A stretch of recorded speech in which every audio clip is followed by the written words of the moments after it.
Pozdravljeni! Iz ljubljanskega studia 136, to so vesti na vesti. Predsednik vlade Janez Janša se skupaj z gospodarskim ministrom Andrejem Vizjakom in 26-člansko delegacijo mudi na Japonskem. Drugi dan uradnega obiska je bil namenjen krepitvi gospodarskega sodelovanja med državama. Premier Janša je povedal, da obstajajo različni načini krepitve prisotnosti na japonskem trgu. Formule, ki so doslej znane, so predvsem konkretni stiki, čim boljša predstavitev in motivacija japonskih partnerjev, da obiščejo Slovenijo. Potem gre vse lažje. Tretji dan obiska je namenjen vrhu Evropska unija-Japonska in pogovorom o klimatskih spremembah in svetovni ekonomiji. So se pa Japonci izkazali svojim gostoljubjem, poroča Luka Culiberg.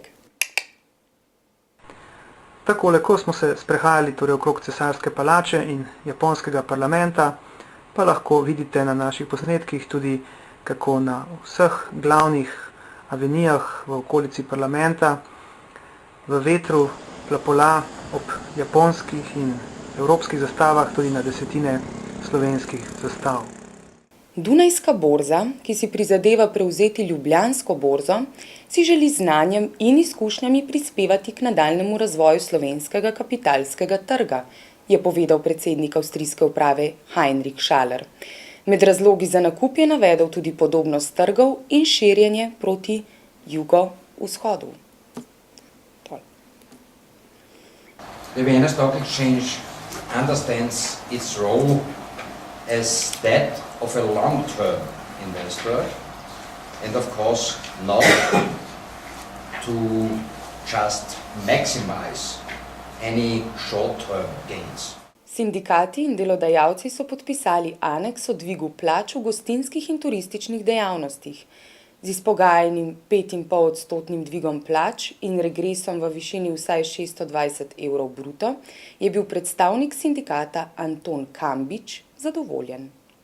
Pravi tisti lep pregovor, da hitro da, dvakrat da, torej mogoče je malo manj od naših pričakovanj, pa zato toliko prej.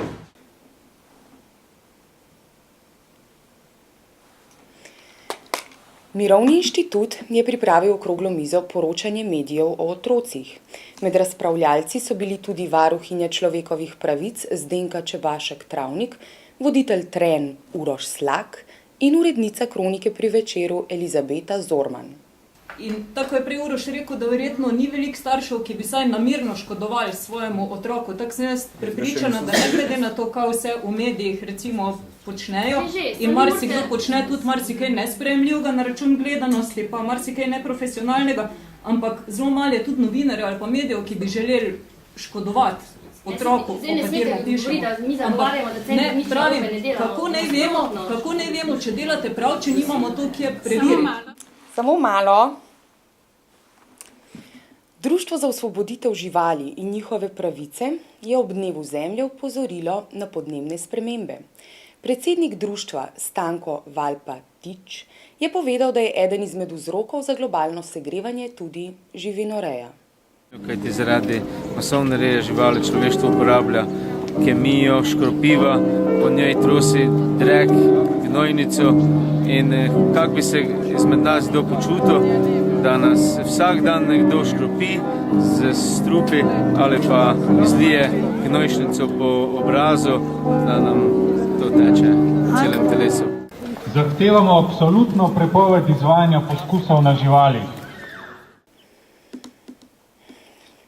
Očitno, Jan, delajo poskuse tudi na ljudeh. Ja, tako kaže. Dobre. V Mariboru pa so ob dnevu zemlje mestni svetniki sadili češnje. Pridružil se jim je tudi župan Franc Kangler. To je simbolika topline, prijetnosti, predvsem pa ljubezni. Samo otroci še manjka. Dobro namigujete.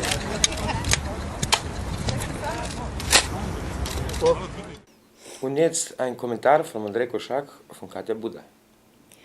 Pred 2 dnevoma sem gledal enega najbolj mučnih posnetkov na slovenski televiziji.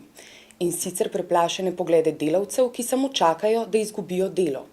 Pa to ne v kakšnem obratu, ki prideluje izgubo, marveč v ljubljanski Kolinski. Pred 3 leti je Igor Bavčar s svojim Istrabenzom namreč kupil tako Drogo Portoroška kot tudi Kolinsko.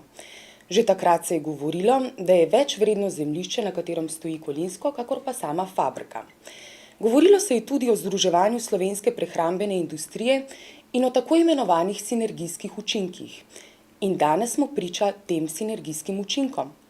Čeprav je Igor Bavčar takrat sveto obljubljal, da ne bo odpuščal delavcev, smo temu priča. Pa ne samo, da bodo ukinili delovna mesta in strošek nezaposlenih prelili na pleča davkoplačevalcev, marveč bodo ukinili kar celotne obrate, čeprav le-ti prinašajo dobiček. Tako, dragi potrošniki, ne boste več pili čaja tisoč in en cvet, ne boste se več sladkali s čokolešnikom. In še kup drugih izdelkov bo zavedno izginilo iz nakupovalnih polic.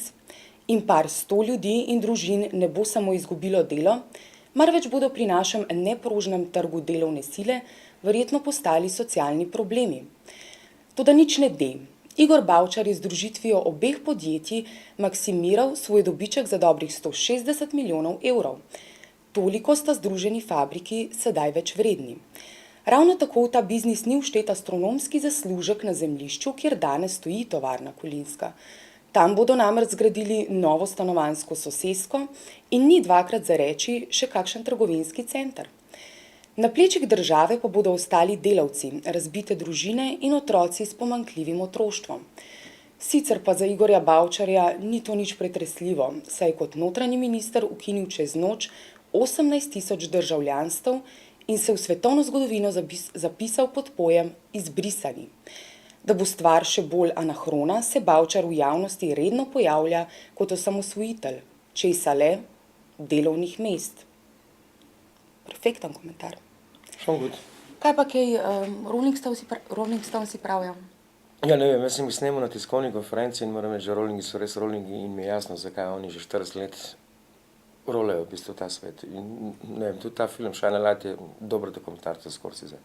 Predvsem so pa zračali s tako energijo, da ne moreš verjeti. V bistvu vidiš tam, v bistvu ima tako mladostno energijo, da zgleda mlajši kot 18-letniki. Mislim po energiji. Kaj pa kaj Jagger je hud? Jagger je hud, kaj tričete malo zmahan, Charlie Watts je takšen angliški gentleman, Ronnie Wood pa skozi osvaja. Meni je Jagger hud. Slovenija, Slovenija, Slovenija. Kulturac. Ljubljanski župan Zoran Janković je v Jakopičevi galeriji odprl razstavo ob razgrnitvi novih prostorskih aktov mestne občine.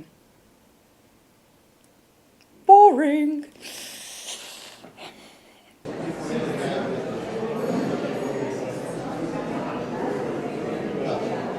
Pripričan sem, da tudi ta stran na internetu bo verjetno pregorela.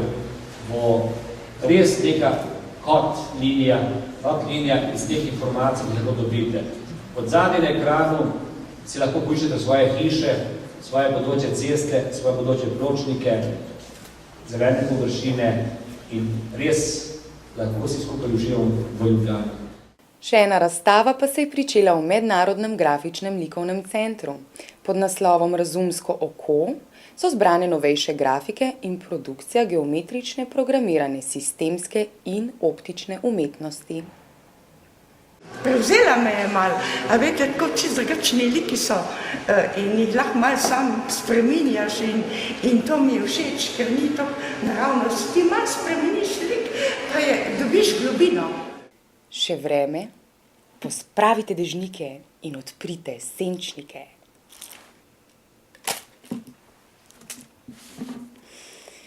Iz ljubljanskega studia 136, to so bile vesti na vesti. Pa nasvidenje.